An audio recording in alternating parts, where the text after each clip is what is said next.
A few years ago, I made a cool portal design inside of a scary tree with a creepy face.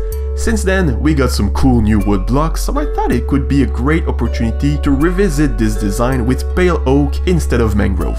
As usual for those builds, I won't be making a block-by-block tutorial, but I will still give some pointers and explanations. So let's start with the choice of blocks.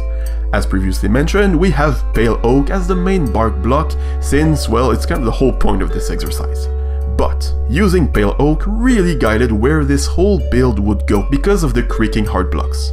They are obviously a great way to bring a different texture to pale oak barks, as well as a bit of color. In this case, to me, it kind of felt like some weird sap dripping from a gash or a crack in the tree. So I asked myself how that strange sap would affect other parts of the tree, and that's when I thought it could ooze out from the smaller branches and leaves and coalesce into some droopy globs. So that's why we have those resin blocks, but also magma blocks. Maybe magma represents an earlier stage of those blobs that still have bits of wood and dead leaves showing, while the resin represents a later stage when it's fully formed. For those aforementioned leaves, I just went for birch with a bit of acacia here and there for variation.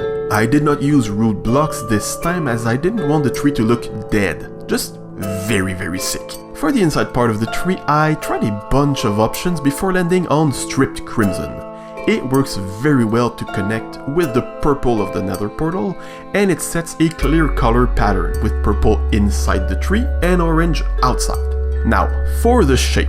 The portal itself is 9x9 with a mix of obsidian and crying obsidian blocks behind it.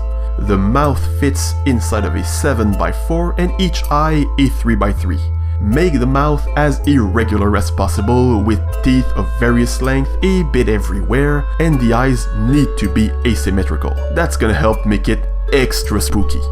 Also, make sure you don't cover everything with pale oak bark and that some of the crimson is still visible, but again, in a very irregular and asymmetrical way.